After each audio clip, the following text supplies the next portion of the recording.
repaso para ustedes porque ya es la clase final, ya han visto todo lo endocrino por lo que tengo entendido.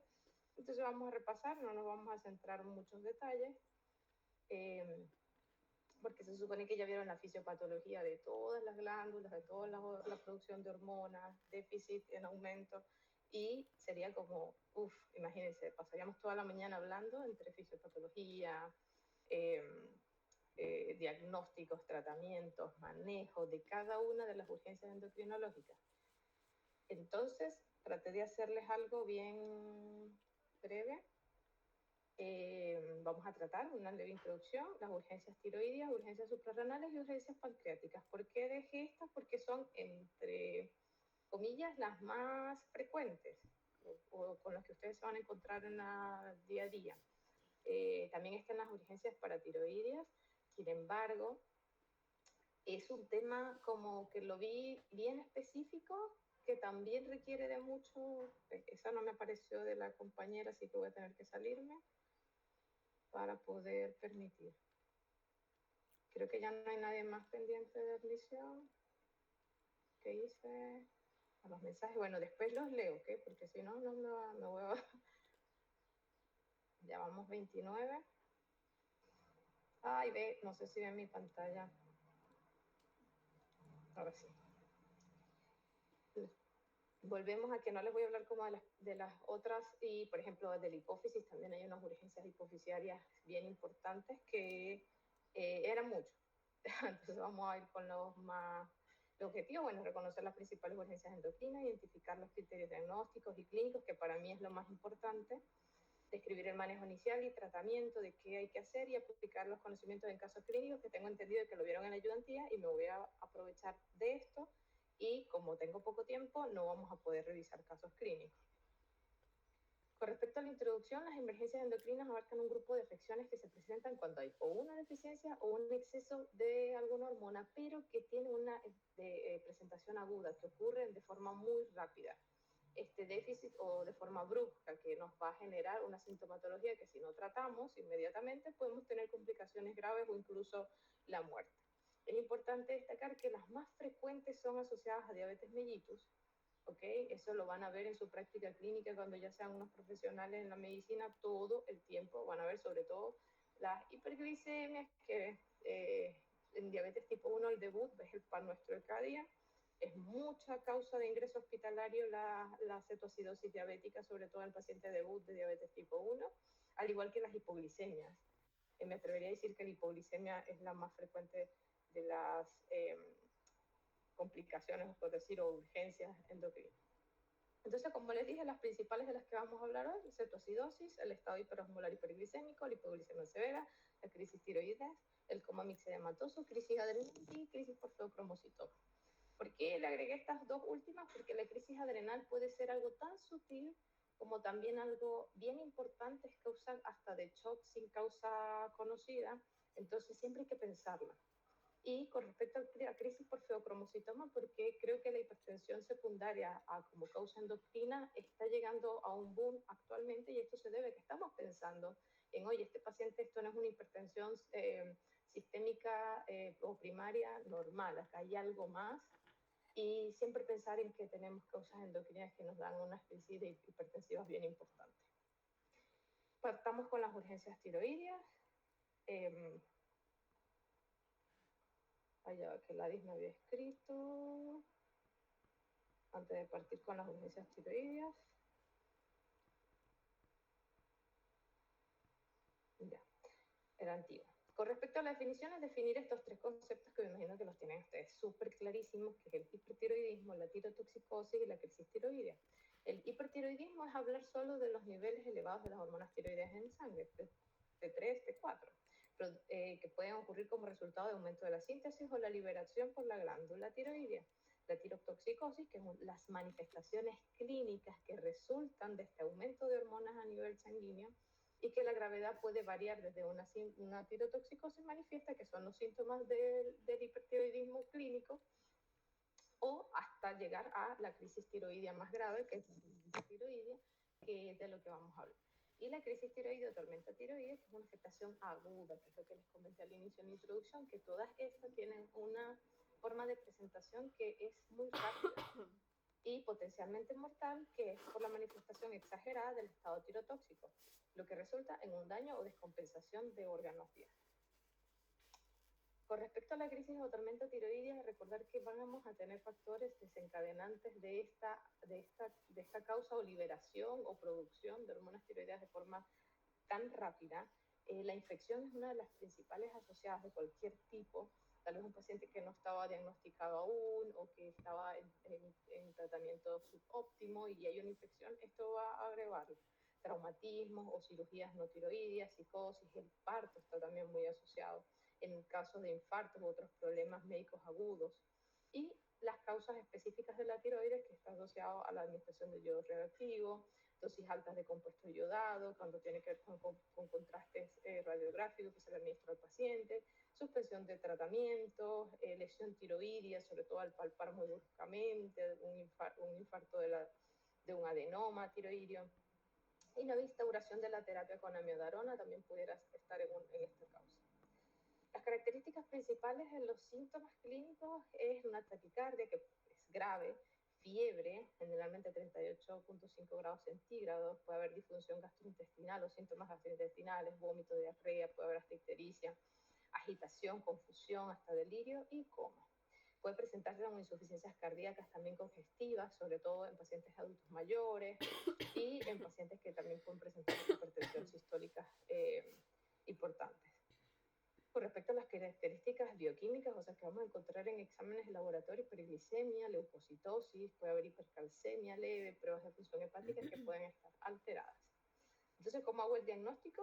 Una TSH que va a estar suprimida y T3 y T4 que están elevadas. Y también tenemos los criterios de Ward-Tofsky, que mayor a 45 nos habla de una crisis tiroidea y hay que iniciar sí o sí el manejo de forma inmediata. Con respecto a la terapia, primero está basada en estos tres pilares fundamentales, que es la inhibición rápida de la síntesis y liberación de la hormona tiroidea. En este caso tenemos el uso del propiltiuracilo, se puede dar vía oral, recuerden que es un paciente que puede estar hasta en coma, entonces ¿cómo hago para darle vía oral o tragar un fármaco a un paciente que está con compromiso de conciencia? Pues sonda nasogástrica, o también podemos usar la rectal, a una velocidad de 200 miligramos cada 4 a 6 horas. También tenemos que administrar el yodo una hora después del propiltiuracilo, 8 gotitas de yodo en Lugol cada 6 horas. También hay que hacer una inhibición de los efectos periféricos del exceso de la hormona tiroidea utilizando propanolol. La dosis que se recomiendan son dosis altas, 80, 120 cada 6 horas. El tratamiento de la enfermedad desencadenante e instauración de las medidas de soporte intensivo en UCI, que es súper importante lo que les comenté, como hay un paciente que viene con un compromiso de conciencia, muy sintomático, febril, es un paciente que de la urgencia va a llegar directamente a la UCI. También hay una disminución relativa, en la mayoría de los casos, de función de las suprarrenales. Entonces hay que agregarle hidrocortisona 100 miligramos intravenosos cada 8 horas. Es importante destacar que incluso con un tratamiento se han reportado tasas de mortalidad que van igual bien altas del 10 al 75%. De hecho, hace poco tuvimos un caso, yo igual trabajo en centros privados y estoy en una clínica y tuvimos un paciente en la UTI. Gracias a Dios no llegó a la UCI, pero era una crisis tirotóxica. Entonces se ve. Con respecto al coma mixedematoso, que es como la otra urgencia endocrina de la tiroides, este generalmente se presenta en pacientes de edad avanzada, no han recibido tratamiento previamente o que reciben un tratamiento inadecuado o interrumpido. La edad media en estos pacientes suele ser alrededor de los 75 años, pero se han descrito desde más de 65 años la presentación de esto. Con respecto a los desencadenantes y los síntomas, porque es importante destacar que un paciente hipotiroideo, sobre todo adulto mayor, puede tener todas estas enfermedades concomitantes al hipotiroidismo, y si no chequeamos o no revisamos cómo se encuentran los niveles de hormona tiroidea, probablemente vamos a estar tratando todos estos desencadenantes y no el coma mixedematoso, lo que puede hacer que el paciente evolucione igual como con mayor compromiso de conciencia, y a nivel hospitalario, como no queda muy claro qué le está pasando al paciente, y resulta que era que teníamos un coma mixematoso, sobre todo en estados de hiponatremia. Confunde mucho, porque la hiponatremia también te genera compromiso de conciencia. Entonces a veces nos basamos, les comento porque hemos visto casos, ya que tuve a alguien que permitir a Valeria. Ay, ¿quién más?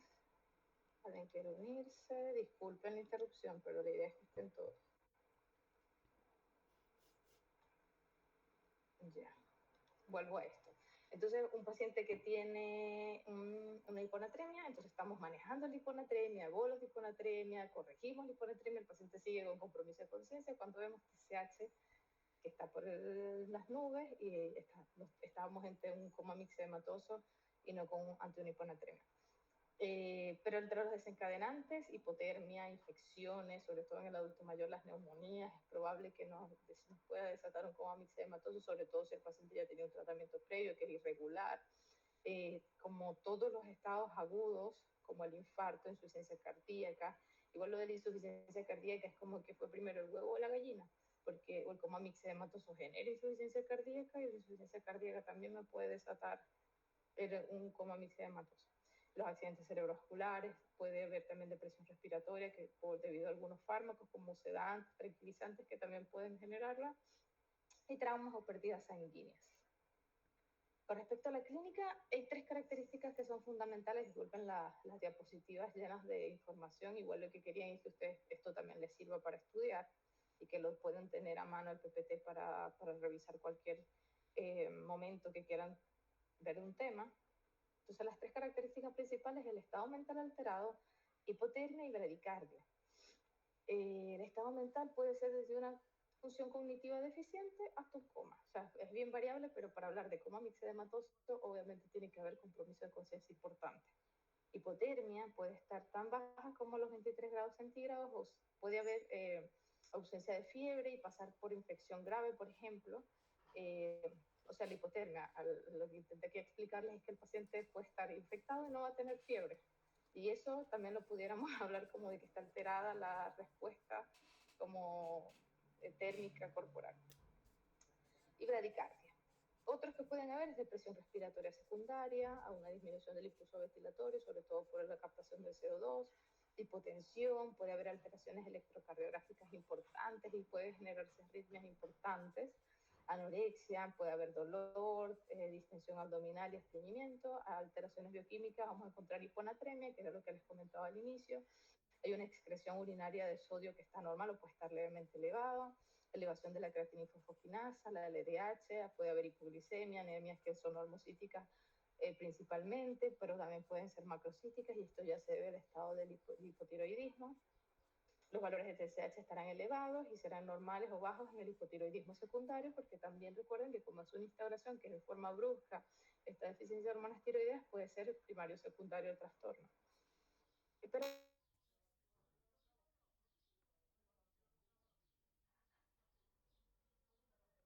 incluso con un diagnóstico y tratamientos oportunos, la mortalidad también es alta, puede estar entre un 20 y un 30%.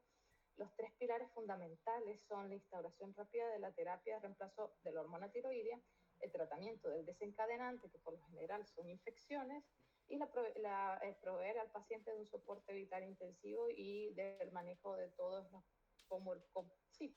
comorbilidades sería, o todas las otras por ejemplo, la hiponatremia, la hipotermia, todo eso tiene que ser manejado en una unidad de cuidado intensivo. Entonces, con respecto a la instauración rápida de la terapia de reemplazo de hormonas tiroideas, tenemos la tiroxina, o sea, sí se cuenta, porque no es tan disponible la tiroxina intravenosa, pero si llegasen a tenerla, se pueden administrar bolos de 300 a 500 microgramos, seguido de 50 a 100 microgramos al día. La tiroxina oral, que es la que usamos habitualmente, se usa en dosis similares, pero como el paciente está con compromiso de conciencia, la forma de administrarla es por sonda nasogástrica. Sin embargo, estos pacientes suelen tener alteraciones gastrointestinales, dismotilidades y disminución de la absorción, por lo que si es lo que se tiene, es lo que se usa. Sin embargo, tampoco es como lo más recomendado. Lo ideal sería endovenoso. Y está la Yo tironina de 100 a 20, digo, de 10 a 20 microgramos inicialmente, seguido de 10 microgramos cada 4 horas y luego de 10 microgramos cada 6 horas. Y esta sí la aconsejan un poco más porque también en el coma mixedematoso puede estar alterada la transformación de la T4 a T3, y recuerden que la T3 es lo que hace el efecto a nivel de los receptores, entonces no necesariamente la dosis de levotiroxina, de tiroxina va a ser ideal o nos va a responder muy rápidamente. Entonces tenemos estas tres opciones. El tratamiento de la causa secante y también hay unas alteraciones de la suprarrenal, así que tiene que administrarse hidrocortisona de 50 a 100 de cada 8 horas hasta la recuperación del paciente. Es un paciente que va a estar con mucho compromiso de conciencia, así que el manejo en una unidad de cuidados intermedios o UCI generalmente es lo que se le debe de dar a este paciente.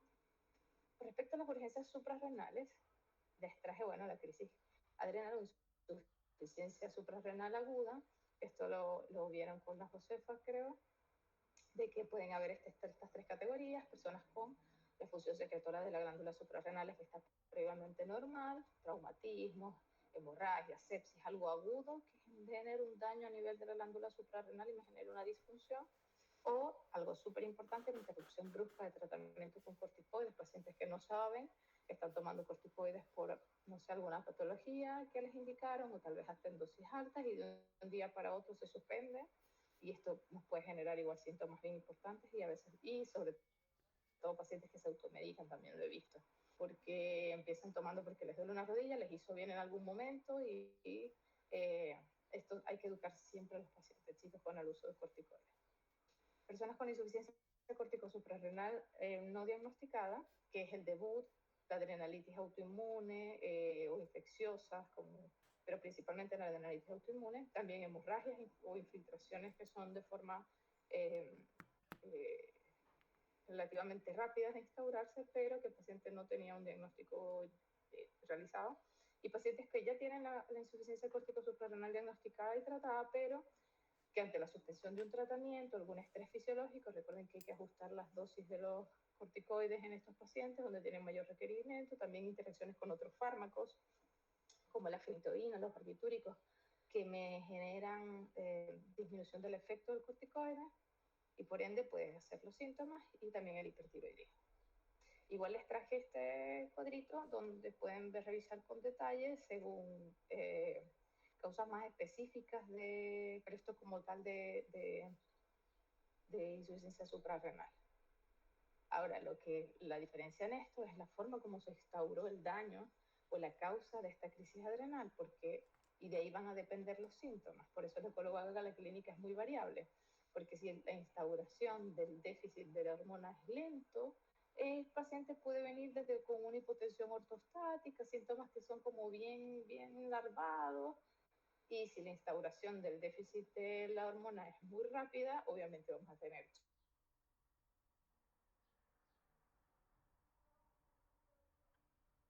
hiponatremia, hiperpotasemia, aumento de la creatinina, baja de glucosa plasmática. En niños la hipoglicemia es una característica importante en la presentación. La insuficiencia suprarrenal no diagnosticada y no tratada puede haber anemia normocítica, normocrónica, un reporte elevado de eosino. ¿Cómo hacemos el diagnóstico? Yo creo que esto lo saben mejor ustedes que yo, que ya vieron la clase de insuficiencia suprarrenal, que es medir el cortisol sérico y ACTH plasmática. El cortisol sérico basal a las 8 AM, si es mayor a 18, e igual hay otros cortes de 15, creo. Igual esta es la bibliografía que encontré, o sea, con la que les estoy sugiriendo, de 18, pero 15 de estos valores con los que le recomendaron en la clase de patología o insuficiencia suprarrenal. Si es de 18,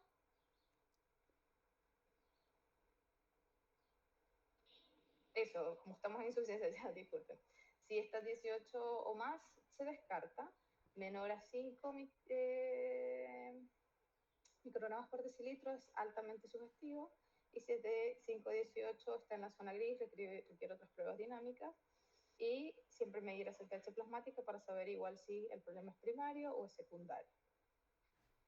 Con respecto al manejo de hidrocortisona, es el corticoide ideal en estos casos, intravenoso de 50 a 100 miligramos, luego de 100 a 200 miligramos en infusión, luego de 25 a 50 cada 6 horas, compensación de la hipovolemia, porque estos pacientes van a tener un déficit importante en la volemia y también van a requerir glucosa, porque como les comenté pueden haber hipoglicemia. Siempre controlar la hiponatremia, pero no de forma acelerada. De hecho, al ir colocándole el corticoide, la hiponatremia va a ir mejorando sola, al igual que la hiperpotasemia, pero pudieran requerir también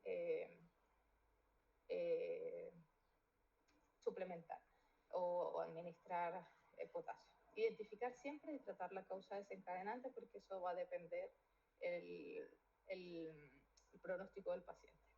Por respecto a la crisis por feocromocitoma, es importante destacar que se debe a altos niveles circulantes de catecolaminas que actúan sobre los receptores o adenoreceptores. Los alfa receptores que causan una respuesta presora con un aumento en la presión arterial y los beta receptores que tienen efectos más inotrópicos y conotrópicos positivos. Es importante destacar que la liberación de catecolaminas por feocromocitoma puede ser episódica. Entonces aquí lo que les comentaba al inicio, pacientes con crisis hipertensivas muy importantes, palpitaciones, y ahorita vamos a ver todos los síntomas, a veces nos llegan en la urgencia de los SAPU, de los SAR. Llegan ustedes, un paciente que está todas las semanas allí, siempre poner ojo, siempre sospecharlo, porque tal vez pueden hacer un buen diagnóstico y ayudar a alguien de mejor forma. Respecto a las presentaciones, hipertensión, la presentación clínica, perdón, el paciente con hipertensión, palpitaciones, puede haber sudoración, palidez, cefalea pulsátil, ansiedad, temblor, puede haber hasta edema pulmonar dependiendo de la crisis hipertensiva, angustia, sensación de muerte inminente, como ya le había dicho, sudoración, hiperhidrosis, diaforesis, náuseas, vómitos, puede haber dolor abdominal, si está en contexto de una hemorragia tumoral, ilioparalítico, hiperglicemia, alteraciones a nivel de conciencia por la encefalopatía hipertensiva, puede haber infarto y accidentes cerebrovasculares que son más bien secundarios a todo lo que genera. Es importante destacar que son ataques que se acumulan que eso sí, que se presentan durante unos minutos y luego van disminuyendo o desapareciendo de forma gradual, pueden durar desde 15 hasta 60 minutos y es como cíclico, o sea, no es un paciente que todos los días tiene eso, sino que hace crisis dependiendo de cómo se van liberando las hormonas a nivel sanguíneo. Está la tríada clásica, cefalea, palpitaciones y la sudoración. ¿Cómo hacer el diagnóstico? Bueno, el primer paso es el bioquímico, que es, ay, que se acaba de conectar a alguien, discúlpenme otra vez, aquí sí, Eduardo. Ya vuelvo aquí. Metanefrinas plasmáticas, reposo, idealmente el decúbito, mayor de 20 minutos. Es importante destacar que cada vez se están usando más las metanefrinas plasmáticas, pero también están las metanefrinas a nivel urinario fraccionadas en 24 horas y valores mayor a 3 veces el límite superior de un normal. Es el diagnóstico. Hay igual elevaciones leves, que hay que considerar falsos positivos, el estrés, fármacos, cafeínas y apnea del sueño, y hay que considerarlos. Y si resultados dudosos, prueba con supresión con clonidina, en sujetos normales las catecolaminas bajan y el feocromocitoma persisten elevadas. Manejo, estabilización inicial. Como todas estas son urgencias reales, el manejo desde la urgencia es trasladar al paciente luego a una unidad de UCI o UTI para una monitorización invasiva de la presión arterial, frecuencia cardíaca, ritmo cardíaco, su acceso venoso central, líquidos, al igual que todas las anteriores. Urgencias endocrinas que hemos mencionado. El bloqueo adrenérgico, que es la clave del manejo, tiene primero hacer un bloqueo alfa, pentolamina IV, bolos infusión, es de la elección en crisis aguda. ¿Cómo la podemos administrar? En bolos o puede hacerse por infusión continua, en bolos a 2,5 a 5 miligramos endovenosos lentos cada 5 o 10 minutos según respuesta de infusión continua. La fentolamina, no, si no está disponible, tenemos otras alternativas, nitroprusiato, nicardipina, que son también de acción rápida. Y la fenoxibenzamina, que esta se usa más en situaciones más quirúrgicas, donde vamos a extirpar el tumor y hay que preparar al paciente. Entonces se usa más, pero también hay guías que la recomiendan como primera línea. Y bueno, la regla de oro en estos contextos es que nunca debo beta bloquear al paciente antes de alfa bloquearlo, porque precipita crisis hipertensiva por vasoconstricción no controlada. Entonces aquí es donde vemos, porque a veces en urgencias tenemos el labetalol, por ejemplo, para manejo de crisis hipertensiva, y esto no pudiera generar más bien más lo que les acabo de comentar, de que precipite más crisis hipertensiva por vasoconstricción no controlada. Entonces siempre hay que usar el bloqueo alfa y luego el bloqueo beta, que en este caso el propanolol, esmolol, o los que tengamos a mano endovenoso, porque este es un paciente que tiene que ser manejado con fármacos endovenosos. Y bueno, tratamientos que pueden ser coadyuvantes, la benzodiazepina, porque hay una descarga simpática que genera ansiedad y pudiera estar o aportarnos un poco, y control de la glicemia, porque pueden haber hiperglicemias bien importantes en estos pacientes. Respecto a las obesidades pancreáticas, las puse como pancreáticas, pero más asociadas a diabetes, tenemos la cetoacidosis diabética, ¿ok? Es una complicación aguda de cualquiera de los tipos de diabetes, pero principalmente en diabetes tipo 1. Está caracterizada por hiperglicemia, cetosis y acidosis con un aumento del anión GAP. Es la causa más frecuente de mortalidad en niños y adolescentes con diabetes tipo 1, un poquito de la fisiopatología, que igual, como les dije, no es como en lo que quería centrarme mucho, porque seguro ya ustedes lo están viendo de forma más importante en otras clases, pero recordar que, esto lo toma la Josefa, gracias, hay una deficiencia absoluta relativa de insulina al inicio, que nos va a generar un aumento en la lipólisis, lo que me va a generar un aumento de los ácidos grasos, aumento de la cetosis, con la conclusión de un aumento de los cuerpos cetónicos.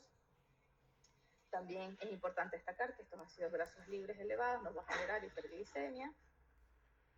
Se van a ver, o esta deficiencia absoluta relativa de insulina también me va a generar un aumento de las hormonas contrarreguladoras, como el glucagón, el cortisol y catecolaminas, para contrarrestar todos los efectos o el daño de esta deficiencia, lo cual nos va a aumentar la gluconeogénesis y la glucogenólisis, que es más formación de glucosa en teoría, que nos va a generar la hiperglicemia.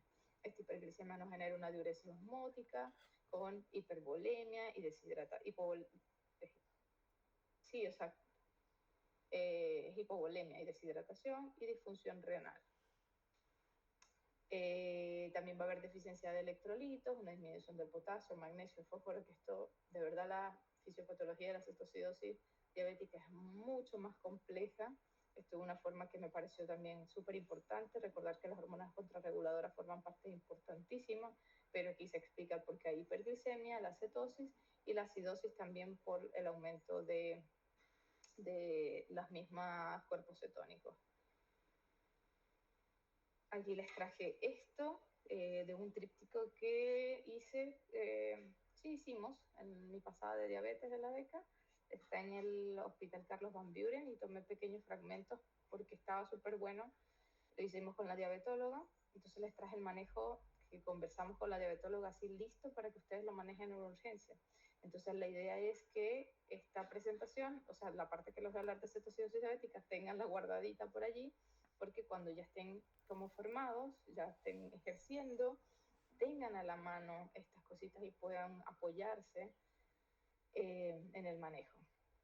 Entonces los diagnósticos: una glicemia mayor a 250, un pH menor a 7.3, un bicarbonato menor a 18, algunas guías hablan menor a 15, pero menor a 18 ya nos habla el diagnóstico, y que tenga una cetonemia positiva. La clínica, bueno, está más que reconocida porque estos son los síntomas agudos de la diabetes, que es la poliuria, polidipsia, náuseas, vómito, dolor abdominal, respiración de Kussmaul, aliento cetónico, puede haber omnibulación y compromiso de conciencia. Por ende, el manejo de estos pacientes suele ser en UTI o en UCI. Sin embargo, hay pacientes que hacen cetoacidosis diabética, como ya se conocen, hacen cuadros más leves y acuden a la urgencia previa, sobre todo cuando están en contexto de infecciones. Infecciones. Un paciente que tiene ya diabetes tipo 1 y presenta una infección importante, y por esto mismo tal vez la dosis no se la estaba colocando adecuadamente, y entonces cetoacidosis diabéticas bien leves a las urgencias, y no necesariamente estos los manejan en UTI o en UCI, pero la mayoría requieren esto. Podemos también clasificarla según leve, moderada, severa. Si es leve, glicemias mayores a 250, moderada igual mayor a 250. O sea, la glicemia no me determina si es leve, moderada o severa. El pH sí. Y si un pH menor a 7, este paciente tiene que estar en una unidad de cuidados intermedios medios como mínimo. El bicarbonato igual, si es menor a 10, estamos ante una cetoacidosis diabética severa. Las cetonas tienen que estar presentes sin importar qué tanto. Y el anión GAP también suele estar muy elevado cuando es en casos severos y compromiso de conciencia. Como les dije, estos pacientes pueden evolucionar un compromiso de conciencia importante. El anión GAP debe ser calculado. Acá les puse la fórmula para que lo calculen en el caso de que algún momento lo requieran. Y el manejo inicial, evaluar el estado general y la hemodinamia, la ABCDE, realizar una historia clínica súper completa en estos pacientes porque tenemos que buscar causas de compensación. El examen físico completo igual. Instalar 2 vías venosas periféricas, esto en el contexto de urgencia. Considerar un catéter venoso central según el compromiso del paciente, sobre todo según el compromiso de los niveles de potasio, porque si necesitamos realizar cargas importantes de potasio, no vamos a poder hacerlo por vía periférica, entonces aquí estos pacientes sí o sí hay que considerarlo. Por eso es importante igual, disculpen, cuando les llegue un paciente en el SAR o cuando les llegue en algún momento, he visto muchas veces que... ¿Aló, me escuchan? Sí, ¿verdad? Que les coloca. Perfecto. Es que pensé que había apagado los audífonos. Les colocan insulina sin tener niveles de potasio, sin tener la cetona, sin tener estos elementos que son súper importantes. Así que recuerden que un paciente que tiene diabetes, si no están claros en si están en contexto de una cetoacidosis diabética o no, es importante derivar una urgencia donde puedan hacer exámenes de laboratorio, porque necesitamos gases arteriales, cetonas, glicemias venosas como tal, los electrolitos, calcio, fósforo, magnesio, la hemoglobina glicosilada. El punto 6, solicitar exámenes para buscar descompensantes. O sea, ¿qué me causó en caso de un diabético que ya está diagnosticado, un paciente con diabetes que ya está diagnosticado? O si es un debut, por lo general también vienen asociados a algún tipo de comorbilidad. Entonces, hacer hemograma, PCR, casi siempre tienen la PCR relativamente, o sea, un poquito elevada, así no tengan ningún cuadro infeccioso. Creatinina suele estar elevada, sedimentos de orina, urocultivos, radiografía de tórax. Siempre importante, el paciente puede estar en contexto de una pancreatitis, así que siempre pedir lipasa, principalmente perfil hepático, enzimas cardíacas, porque también el dolor inespecífico abdominal podemos también en contexto de un infarto. Hacer electrocardiograma, hemocultivo si corresponde. No sé, sonó algo. Disculpen, creo que... Está avisando que quedan 15 minutos de reunión. Ay, lo que les dije del por qué, gracias, del por qué iba a ser cortito. Bueno, vamos a darle, repito, la confirmación diagnóstica requiere estos exámenes de laboratorio. Sin exámenes de laboratorio no lo pueden confirmar. O sea, hacer el diagnóstico porque necesitamos las cetonas y necesitamos el pH. Entonces, el manejo específico, la volemización. En la primera hora, solución fisiológica, 0,9. Sin embargo, esto es lo que recomiendan las guías, pero nefrólogos y más especialistas en la acidosis que se produce recomiendan más Ringer o soluciones que sean más isotónicas o más parecidas al plasma, y en este caso es el Ringer, porque igual recuerden que la solución 0,9 nos aporta cloro y podemos empeorar esta acidosis con una acidosis hiperclorémica. Entonces, las guías recomiendan 0,9, pero en la práctica pueden usar cualquiera de las dos. Yo preferiblemente les recomiendo más Ringer. Calcular siempre el déficit de líquido y el estado de hidratación. Hay fórmulas para eso, también el examen físico. Si hiponatremia, continuar usando solución 0,9, pero si el sodio está normal, usar solución salina 0,45 y corregir el sodio siempre antes de tomar la decisión de las dosis, porque recuerden que estados de glicemia muy elevados me van a generar una hiponatremia que es falsa porque es por la moralidad que está un poco alterada.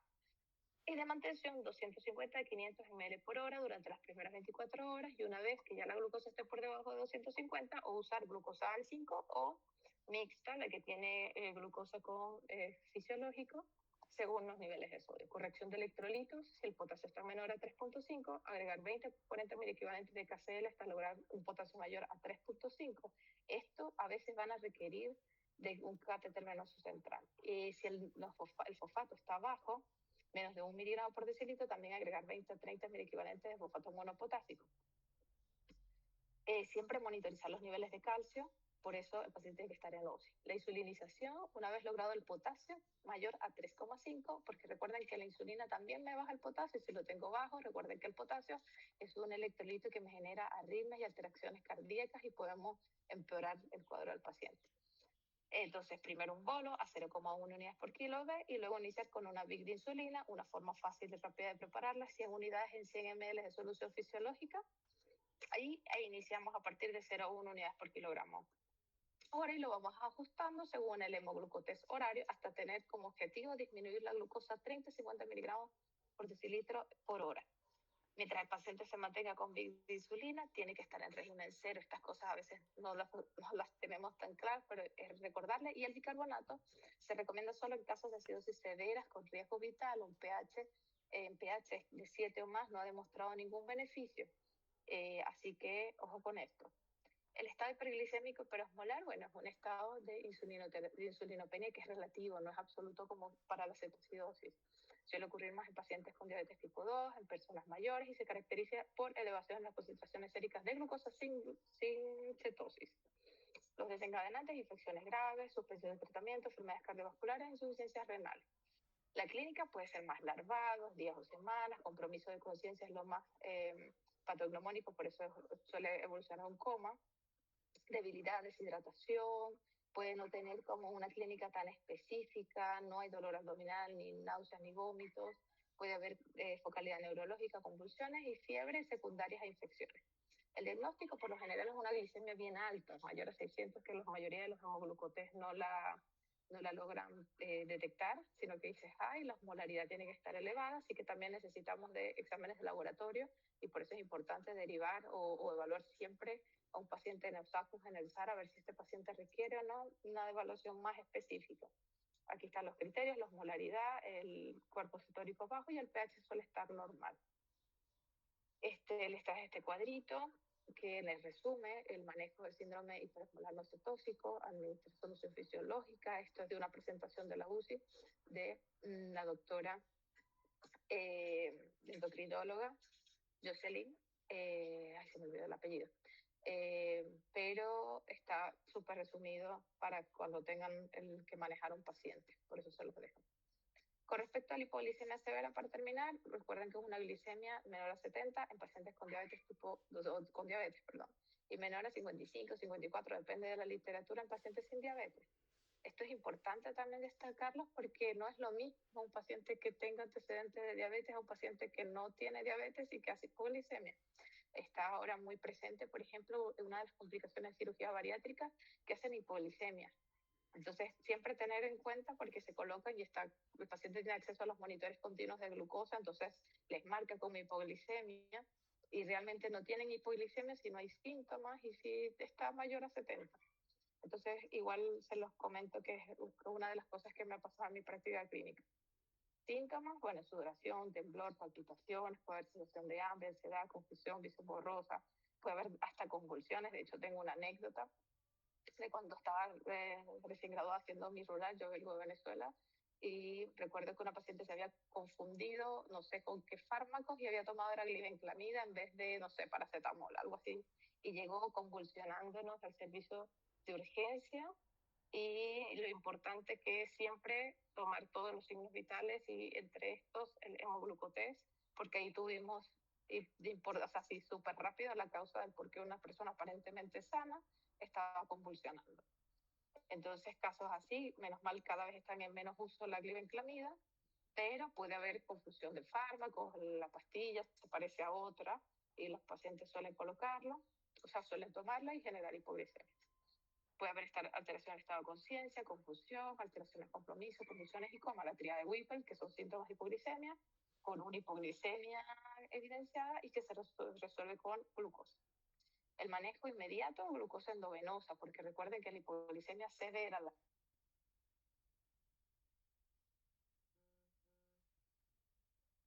menos. Tiene sí compromisos de conciencia importantes que son rápidas, se desploman en la calle, de hecho, en las pacientes. Entonces, si es así, hay que usar la vía endovenosa. Esto ya más en el contexto hospitalario, si tiene desde 70 a 60 miligramos por decilitro, usar 2 ampollas de glucosa al 30% a veces, si es menor a 60, 4 ampollas de glucosa al 30%. También hay una presentación del 50% que tenemos que convertirla al 30% y eso le podemos pedir a las enfermeras con solución fisiológica o destilada que lo hagan. Y el glucagón intramuscular, 0,5 miligramos en menores de 12 años y 1 miligramo mayores de 12, o no sé por qué puse, bueno, la glucosa. Siempre es importante en los pacientes diabéticos o con diabetes, disculpen, ajustar el tratamiento crónico, siempre evaluar la causa de la hipoglicemia, si es un ayuno muy prolongado, por régimen cero, uso de insulina, si está asociado a una enfermedad, está en el contexto hospitalario, por gasto de la reserva hepática, por ejemplo, enfermedades graves, sepsis, falla hepática, enfermedad renal, etc. Con respecto al resumen, cetocidosis diabética, hiperglicemia, cetosis, manejo, hidratación, insulina, potasio. Estado hiperglicémico hiperosmolar, hiperglicemia extrema, osmolaridad mayor a 320, manejo, hidratación e insulina. Hipoglicemia, una glucosa D y glucagón intramuscular. Crisis tiroidea, recuerdan el beta-bloqueo, propitiracilo, yodo, corticoides. Coma mixedematoso, la levotiroxina, ojalá endovenosa, hidrocortisona. Crisis adrenal, hidrocortisona, ED más fluido. Y el feocromocitoma, bloqueo alfa y luego el beta. Es lo más importante, como el resumen. Recuerden que en la urgencia es a veces el primer lugar donde ustedes están, sobre todo en la prehospitalaria, que es en los SAPO, los SAR, entonces es importante reconocer para una derivación oportuna, chicos. Muchas gracias. Les dejo mis datos, le toman una fotito si quieren. Profesora, y se les dejo. ¿Sí? ¿Sabe qué? Por el chat de la videollamada antes que se acabe, que no sé cuántos minutos le quedan, le dejé el correo del curso para que Ya, nos envíe la para... presentación, por favor. Voy a ver, no sé qué hice. Extender la llamada. No sé si a ustedes se les mueve la pantalla como a mí. Le voy a tomar una fotito. Ay. ¿Aló, me escucha todavía? Estoy. Sí, no, sí, todavía queda tiempo. No, sí, aún queda tiempo, aún queda tiempo. Perfecto. Al lado de las 29, ahí está el correo. Ahí está el correo. Yeah. Por favor. Bueno, si igual nos queda tiempecito, como alguna duda.